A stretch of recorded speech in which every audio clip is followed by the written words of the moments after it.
Episode 1345 of the Multifamily Collective. So today I'm still on vacation and recording a few episodes of the Multifamily Collective. Today I wanted to talk about blind spots. And this is, I remember reading a book, who knows, some time ago. M. Scott Peck was the author, and he had this great visual illustration for blind spots in a book. And there's a circle on the page, and he asked you to cover one eye and move toward the book or back from the book and identify the point where the circle actually disappears on the page. So it's a big circle filled in black, and you move back and forth, and at some point the circle actually disappears because you have one eye covered. And that was an illustration for a blind spot. and it was very powerful. The narrative around it, I can't remember, but I remember the exercise in that the circle disappeared or the black spot disappeared. And it was a fantastic way to say, hey, this is something in your life that you don't necessarily see.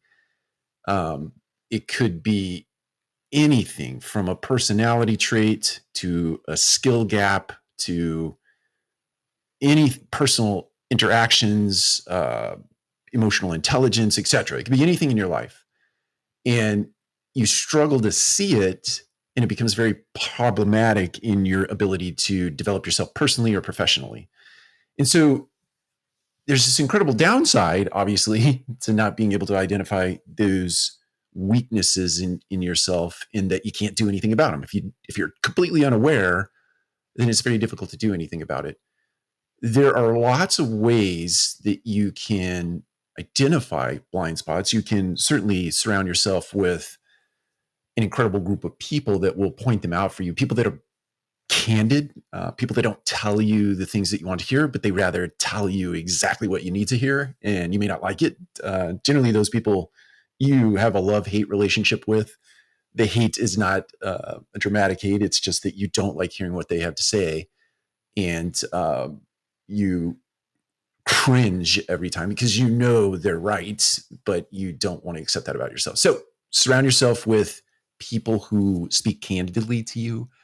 Another way to do it is a lot of self-reflection, sitting down at the end of any given day and asking yourself the question, what did I learn today? I do this through a journal exercise. I have a journal. I write down the question at the end of every single day, whether it's a personal thing or professional thing. What did I learn today? Typically, I'm identifying blind spots in my life where I've made a poor decision, or I've had a poor interaction, I've had a poor outcome based on a prior decision. And I sit down and go through the practice of self-reflection to identify those blind spots. More importantly, you do things or change behaviors in order to create different outcomes in the future. But the exercise in and of itself is very important in terms of developing some self-awareness around your blind spots.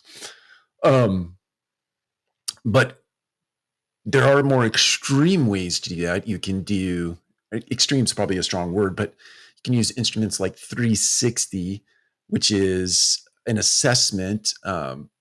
It's a feedback instrument that you self-identify 2 or 3 people that work for you, 2 or 3 of your peers, and 1 or 2 people that you work for in an upstream.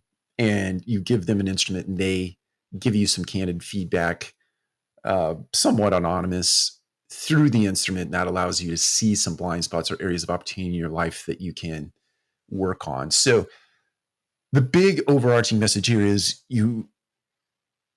it's beneficial to you to be proactive and go out and seek feedback. Go out and find instruments that allow you to identify your blind spots. Ask people for their feedback. Ask those people that are candid, not those people that are going to tell you the things you want to hear.